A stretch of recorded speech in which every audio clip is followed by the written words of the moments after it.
ਵਾਹਿਗੁਰੂ ਜੀ ਕਾ ਖਾਲਸਾ ਵਾਹਿਗੁਰੂ ਜੀ की फतेह। जन्म साखी 10 गुरुओं की। सूरज प्रकाश ग्रंथ साखी गुरु गोबिंद सिंह जी की। पहाड़ी राजाओं ने अनंतपुर को घेरा डालकर बैठ जाना। अनंतपुर के अंदर रसद पानी जाना बंद करके गुरुजी को किला छोड़ने के लिए विवश करने के लिए पहाड़ी सेना अनंतपुर को घेरा डालकर बैठ गई। इसके उत्तर में सिंहों के जत्थे रात के समय हल्ला बोलकर पहाड़ियों के मोर्चों में बैठे आदमियों को मारकर खाद्य सामग्री लेकर किले में आ जाते। सिंहों के इन हल्लों से पहाड़ी राजा बहुत चिंतातुर हो गए। पहाड़ी निवासियों ने किला तोड़ने के लिए मस्त हाथी भेजना। धन श्री गुरु गोबिंद सिंह जी महाराज।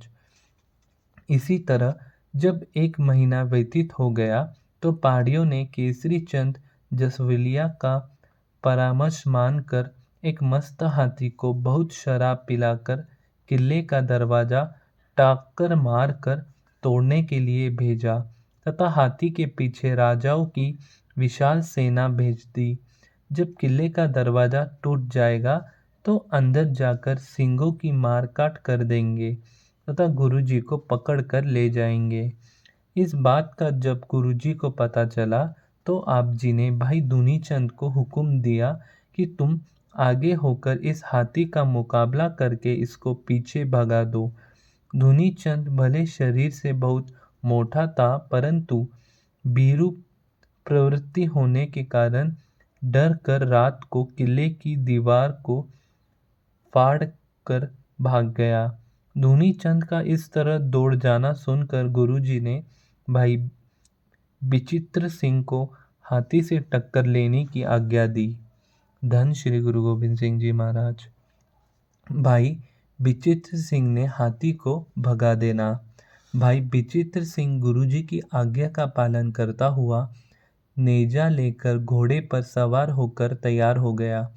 उधर से मस्त हाथी झूमता हुआ जब किले के दरवाजे के पास आया तो बिधि चंद सिंह ने किले के दरवाजे से बाहर निकलकर घोड़े के पीठ से उछलकर हाथी के माथे में इतनी जोर से नेजा मारा कि हाथी चीखे मारता हुआ पीछे को दौड़ गया।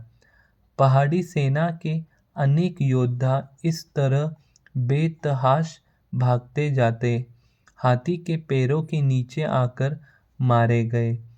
इससे पहाड़ियों की सेना में हलचल मच गई तथा सिंहों ने किले से निकलकर बहुत मारकाट की।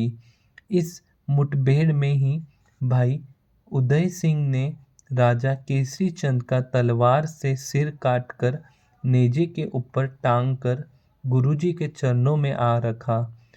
केसरी चंद की मौत को देखकर पहाड़ियों के हौसले टूट गए तथा वे मैदान छोड़कर भाग गए। दूसरे दिन फिर घमासान का युद्ध हुआ। दोनों तरफ से बहुत जवानों का जानी नुकसान हुआ। इस घमासान युद्ध में जब राजा धूमचंद घायल होकर पीछे हट गया तब उसको देखकर पहाड़ी सेना भी मैदान खाली कर गई। सिंह जीत प्राप्त करते किले में गुरुजी के पास आ गए।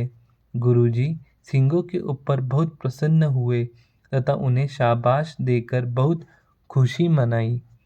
इधर पहाड़ी रातों रात ही अपने बचा हुआ सामान तथा आदमी लेकर वापस अपने प्रदेश को चले गए। धन श्री गुरु गोबिंद सिंह जी महाराज। वाहिगुरु जी का खालसा वाहिगुरु जी की फतेह।